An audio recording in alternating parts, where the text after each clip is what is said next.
বার্সেলোনার হয়ে মেসির প্রথম গোলটার কথা মনে আছে। দুরন্ত এক কৈশোর, বয়সটা মাত্র 17 বছর। ম্যাচটি ছিল আলবাসেতের বিপক্ষে।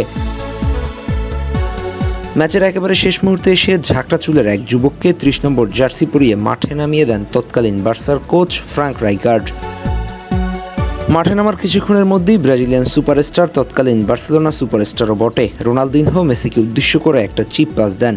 একেবারে দেখে শুনে মেসিকে উদ্দেশ্য করেই বলটা দিয়েছিলেন। মেসিও বাধ্য ছেলের মতো ডিবক্সের ভেতর থেকে ডান পায়ের উপর দিয়ে বলটা টেনে নিয়ে বা পায়ে তুলে দিলেন এক অদ্ভুত সুন্দর শট, যা গোলকিপারের মাথার উপর দিয়ে বল গিয়ে পৌঁছায় জালে।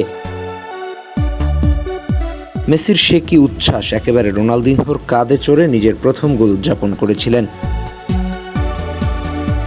বার্সেলোনার হয়ে মেসির প্রথম গোলটা ছিল রোনালদিনহোর মতো কিংবদন্তিদের হাত ধরে। এরপর অবশ্য আর তাকে পিছিয়ে ফিরে তাকাতে হয়নি। সেদিন কিংবদন্তি রোনালদিনহো মেসির মাথায় হাত বুলিয়ে দিয়েছিলেন। হয়তো রোনালদিনহো বুঝে গিয়েছিলেন ও হতে যাচ্ছে বার্সেলোনার নেক্সট সুপারস্টার।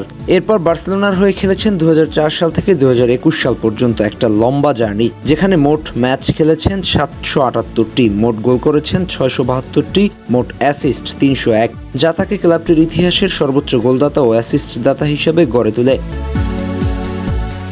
একজন মেসির ক্যারিয়ারটা মূলত শুরু হয়েছে বার্সেলোনার হাত ধরে, তাই তো শেষ বেলায় বার্সেলোনা ছাড়তে চাননি মেসি। এরপর সময় যতই গেছে, বার্সেলোনার জার্সিতে মেসি হয়ে উঠেছে এক জীবন্ত কিংবদন্তি। ডান পায়ে বল পেলেই ক্যাম্প নু গ্যালারিতে শ্বাস বন্ধ হয়ে যেত, এই বুঝি কিছু ম্যাজিক হতে যাচ্ছে।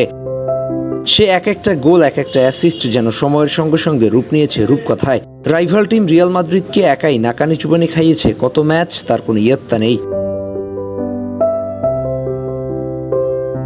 সেদিনের সেই ছোট্ট ছেলেটাই একদিন হয়ে উঠল কাতালানদের হৃদয়ের স্পন্দন। বার্সেলোনার প্রতিটি সোনালী মুহূর্তের কেন্দ্রে ছিল যে নামটা, সেটা লিওনেল আন্দ্রেস মেসি। রোনালদিনহোর হাত ধরে যাত্রা শুরু করে মেসি নিজেই হয়ে উঠেছেন অন্যদের প্রেরণা।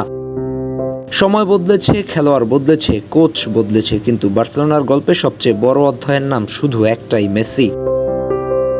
তার উপর গোলটা ছিল যেমন আবেগে ভরা, বিদায়টা ছিল তেমনই কষ্টের। তবুও মেসি আর বার্সেলোনা, এই দুটি নাম চিরকালই থেকে যাবে একে অপরের পরিপূরক হয়ে ফুটবল ইতিহাসের পাতায়।